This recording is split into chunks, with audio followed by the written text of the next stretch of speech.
ආයිබෝන් කියලා පිළිගන්නවා SL Jinesh Pro video channel එකට. ඔන්න කිව්වාගේ ස්පුරුදු පරිදි ආයෙත් මම අලුත් වීඩියෝ එකක් අරන් ඔයාලා හම්බෙන්න ආවා. අද කතා කරන්න යන්නේ යාළුවනේ අපිට ඉන්ටර්නෙට් එන්නේ කොහොමද කියලා. අපි හුඟක් දෙනෙක් විශ්වාස කරන්නේ අපිට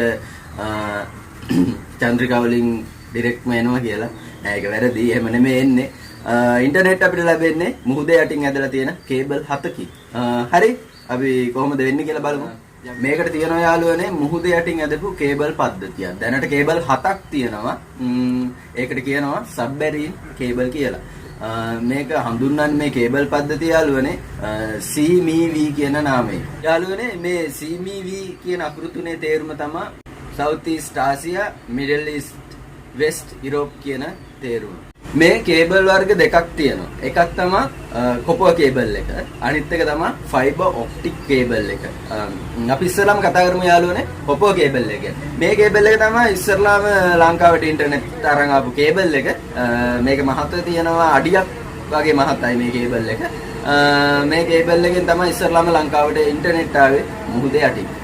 මේකෙන් තමයි ලංකාව ලෝකයට සම්බන්ධ කරපු පළවෙනි කේබල් එක. ඊට පස්සේ යාළුවනේ මේ කොපර් කේබල් එකේ වියදම වැඩි වුණා. ඊට පස්සේ ධාරිතාව අඩු වුණා, ස්පීඩ් එක අඩු වුණා. ඒ හින්දා මේ කොපර් කේබල් වල ඔපරේෂන් නවතී ළඟදීම ඒකට විසඳුමක් හැටියට තමයි ෆයිබර් ඔප්ටික් ආවේ. ෆයිබර් ඔප්ටික් කේබල් එක ඇත්තටම මේක කේබල් එකක් කියවට මේක තියෙන්නේ ඇතුලේ හීනි වීදුරු කම්බියක් වගේ එකක්.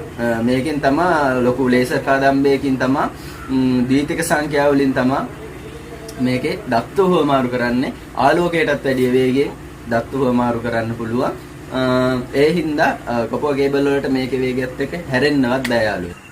යාළුවනේ මේ ෆයිබර් ඔප්ටික් කේබල් එකේ එක තරංග ආයාමයක් සඳහා ගිගාබයිට් 100ක වේගයක් බලා ගන්න පුළුවන්. ඒ වගේ තරංග ආයාම 80ක් යවන්න පුළුවන්. එතකොට සම්පූර්ණ වේගය වෙනවා ටෙරාබයිට් 8ක් විතර. ඉතින් අවුරුදු 10ක් ඇද්දා තරංග ආයාම 80ක් නම් පාවිච්චි වෙන්නේ නැහැ ලංකාවේ. ඒකින්ද දැනට උපරිම වේගය තියෙන්නේ මෙගාබයිට් 600ක් වගේ. ඒ වගේ තමයි දැනට වේගය පවතින්නේ. මේ කේබල් පද්ධතිය ප්‍රංශයේ ඉඳන් සිංගප්පූරුවට දිවෙනවා. ඒ අතර තියෙන රටවල් හැම එකක්ම මේ කේබල් එකට සල්ලි ආයෝජනය කරලා තමයි දත්ත ලබා ගන්නෙ. එක එක රටවල් වලට නියෝජිත ආයතන තියෙනවා. අපේ ලංකාවේ නම් මේ කේබල් 7ට 5ක අයිතිය තියෙන SLT ආයතනයට. එකක් ලංකාවේ අනිත් එක ඩයලොග් ආයතනයට තමයි මේ කේබල් එකේ අයිතිය තියෙන්නේ. හරි යාළුවනේ, ඔහොම තමයි මුහුද යටින් ඉන්ටර්නෙට් එන්නේ. මුහුද යටින් තමයි අපේ ලංකාව ලෝකෙට සම්බන්ධ වෙන්නේ. පොඩි හැඳින්වීමක් විතරයි කරේ. මේක ටිකක් කතා කරන්න පුළුවන් මාතෘකාවක්. නොදන්න කට්ටියට දැනගන්න, දන්න කට්ටියත් ගොඩක් ඇති.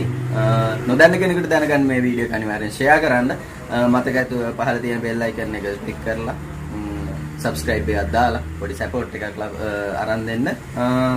එහෙනම් අලුත් වීඩියෝ එකකින් හම්බ වෙනකම් හැම දිනකටම සුබ දවසක් වේවා. මම ගිහින් එන්න. අලුත් වීඩියෝ එකකින් අනිවාර්යෙන් හම්බ